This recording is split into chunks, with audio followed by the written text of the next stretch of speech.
déjà apparu à plusieurs reprises à Lourdes, à la petite Bernadette.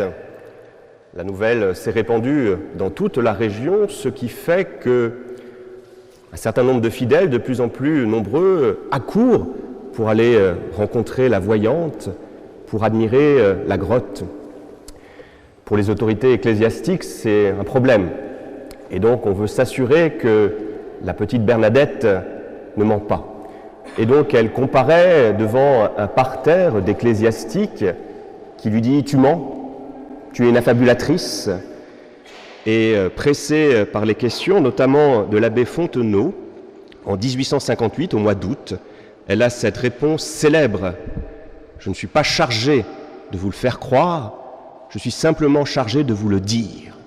Je ne suis pas chargée de vous le faire croire, je suis simplement chargée de vous dire ce que la Vierge m'a dit. » Je crois qu'avec cette remarque pleine de justesse de la petite Bernadette, nous sommes au cœur de notre évangile.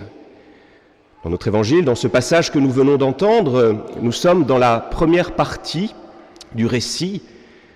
Les disciples ont eu l'occasion de suivre Jésus, ils ont été témoins de choses extraordinaires. Rappelez-vous, il y a quelque temps, Jésus, d'une simple voix, calmait la tempête. Quelque temps après, quelque chose de vraiment encore plus extraordinaire, Jésus guérissait cette femme qui souffrait de perte de sang. Et puis peu après, il redonnait la vie à la fille de Jaïr. C'était il y a 15 jours. Donc ils ont vu cela. Ont-ils tout compris? Je n'en suis pas certain. Et donc voilà, ils se posent certainement encore des questions, mais qui est ce Jésus? D'où lui vient cette force? D'où lui viennent cette sagesse, cette capacité à parler aux foules? Et c'est à ce moment précis que Jésus les envoie. Ce qui est magnifique dans cet envoi, c'est de se dire que le Christ n'attend pas que ses disciples soient fin prêts. Il les envoie en disant, voilà, peut-être que vous ne comprenez pas tout maintenant, mais je vous assure, si vous allez sur les routes, si vous allez annoncer cette bonne nouvelle, si vous allez dire avec vos mots, même si ça sera avec beaucoup d'hésitation, si vous allez dire ce que vous voyez, eh bien vous verrez. Vous allez toucher ceux que vous rencontrerez et vous-même, vous allez rentrer dans l'intelligence. La compréhension, elle n'est pas première, elle est seconde dans le fait de se laisser envoyer. Et je crois que nos Eucharisties, nos messes obéissent exactement à la même règle. Je crois que la messe, ce que nous sommes en train de vivre, eh bien, c'est une reprise de notre page d'Évangile. Nous sommes au cours de l'Eucharistie à l'écoute de la parole de Dieu. Nous avons écouté ces textes, le prophète Amos, saint Paul, l'Évangile. Nous avons écouté Jésus. Vous écoutez tant bien que mal les sermons, l'homélie. Là encore, parfois, on ne comprend pas tout. C'est normal, c'est pas grave. Et ensuite, dans notre page d'évangile, je disais que les disciples avaient été témoins de miracles extraordinaires. Eh bien, dans quelques minutes, nous allons vivre un miracle encore plus important, plus impressionnant que celui d'avoir calmé la tempête. Quel est ce miracle? C'est que Jésus va se rendre présent dans l'Eucharistie, dans ce petit bout de pain qui n'est pas même du pain. Eh bien, vous allez voir le Christ. Mieux encore, vous allez être déplacé dans le temps, rendu contemporain de cet événement de la croix. Nous sommes à Rennes, en 2015, en juillet. Eh bien, pendant l'Eucharistie, pendant que je prononcerai les paroles de consécration, nous allons être projetés au moment même où Jésus est sur la croix. C'est extraordinaire, hein? Et là aussi, comme les disciples, nous avons du mal à comprendre qu'est-ce que ça veut dire, qu'est-ce que c'est que cette Eucharistie. Et c'est là, dans le deuxième temps de notre texte, nous sommes comme nos disciples, nous avons entendu la parole, nous n'avons pas tout compris, nous avons vu des choses extraordinaires, et Jésus envoie ses disciples. Et bien là encore, la messe, c'est un envoi. C'est cette question que je vous ai déjà posée à plusieurs reprises, donc les paroissiens habituels de Jeanne d'Arc vont pouvoir aussitôt donner la réponse. D'où vient le mot de messe? Je vais vous donner la réponse, vous le savez. Ça vient de la dernière phrase que le prêtre prononce à la fin de l'Eucharistie. Quelle est cette dernière phrase en latin? Parce qu'en français ça ne marche pas. Ite missa est. Qu'est-ce que ça veut dire? Alors, la traduction française ne rend pas compte du sens de la phrase en latin. Ite missa est, on dit « aller dans la paix du Christ », mais ce n'est pas ça. Ça veut dire, en français, « vous êtes envoyés, allez en mission ». C'est vraiment le sens exact de la phrase. Donc ça veut dire quoi? Ça veut dire que la messe, c'est précisément notre page d'évangile en actes.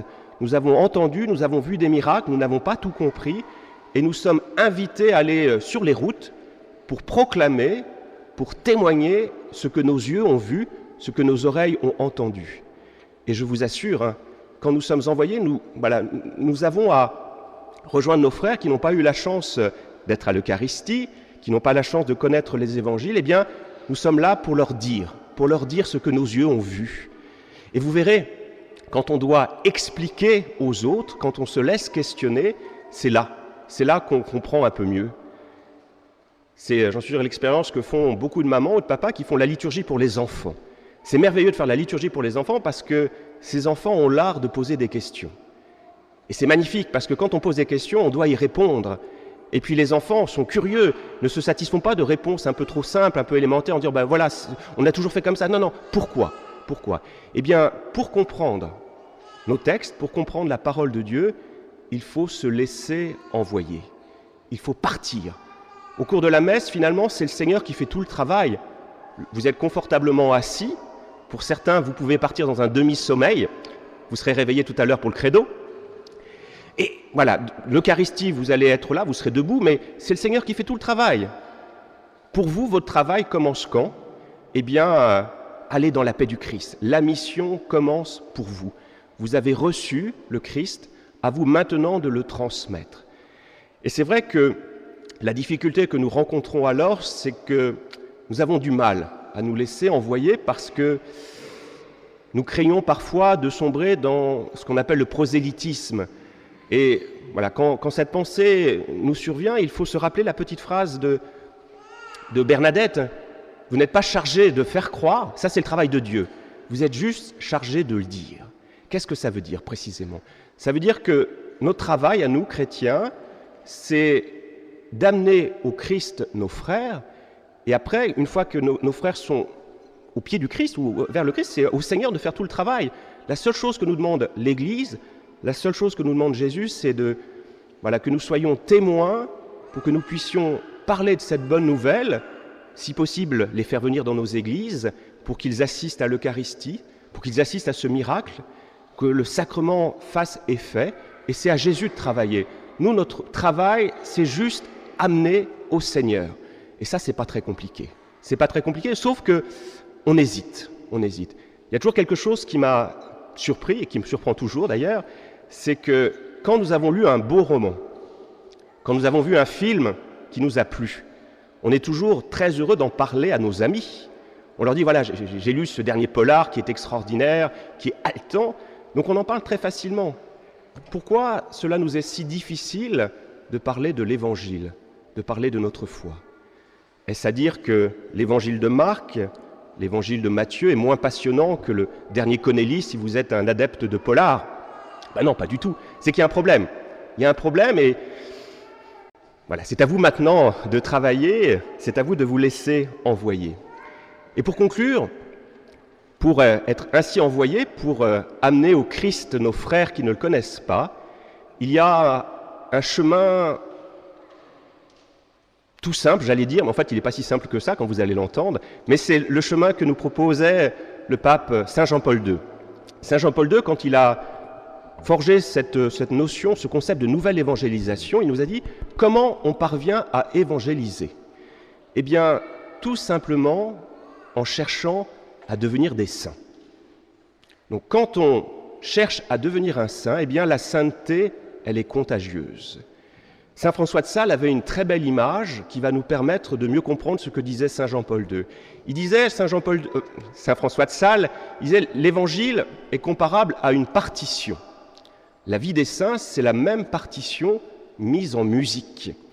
Et donc si nous cherchons à devenir des saints, nous allons mettre en musique cette parole de Dieu. Et donc cette parole de Dieu, elle sera accessible puisque notre visage, notre manière d'être, sera une manifestation en acte de la parole de Dieu.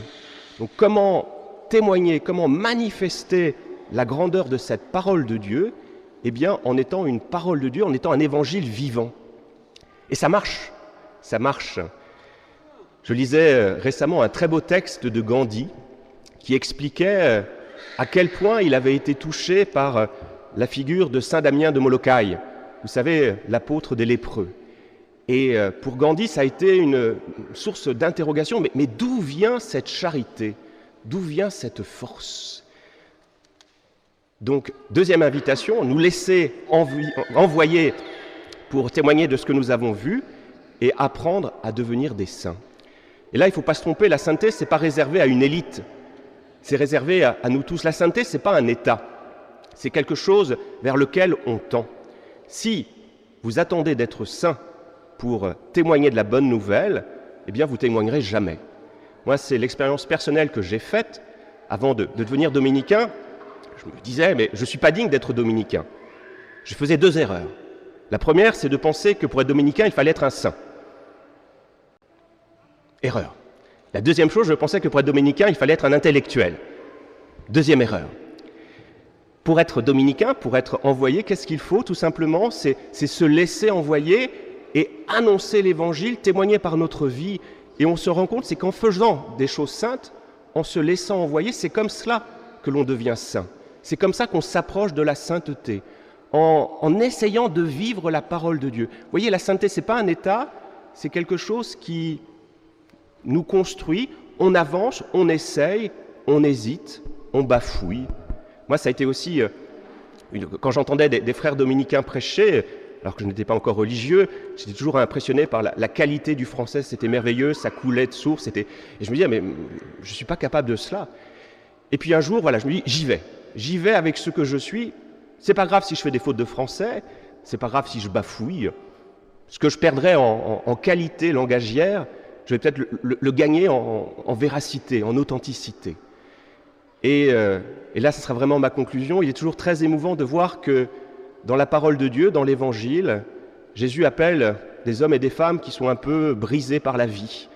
Marie-Madeleine, cette femme qui a été libérée de 7 démons, la Samaritaine, c'est elle qui va finalement évangéliser. Et puis je vais vous poser une dernière question pour vérifier votre culture biblique. J'en suis sûr que vous allez aussitôt me donner la réponse. Quel est le premier homme dans l'évangile de Marc qui a été envoyé pour témoigner de ce qu'il avait vu? Quel est le premier homme? Ce ne sont pas nos disciples. Il y a un épisode juste avant où Jésus va envoyer quelqu'un pour témoigner, pour être disciple, pour être apôtre. C'est le possédé qui a été, donc c'est l'épisode célèbre, rappelez-vous, le Gérasénien, c'est cet homme qui est tourmenté par une légion de démons. Que fait Jésus? Jésus va à sa rencontre, le guérit, les démons vont où? Vont dans le troupeau de porcs, qui va ensuite se jeter dans la mer. Ce Gérasénien fait retour au Christ et lui dit « Je veux te suivre, je veux être avec toi ». Et Jésus lui répond « Non, non, c'est pas ce que je te demande. Ce que je te demande, c'est que tu ailles voir tes frères et que tu ailles témoigner de ce que tes yeux ont vu, de ce que tes oreilles ont entendu. Je t'envoie. » Donc le premier homme envoyé, c'était ce possédé, avec une légion de démons, donc un homme vraiment abîmé par la vie. Eh bien, c'est cet homme-là que le Seigneur a choisi. Et j'en suis sûr que maintenant, au ciel, il est un saint, parce qu'il s'est laissé envoyer. Alors, laissons-nous envoyer et cherchons tous à devenir des saints. Amen.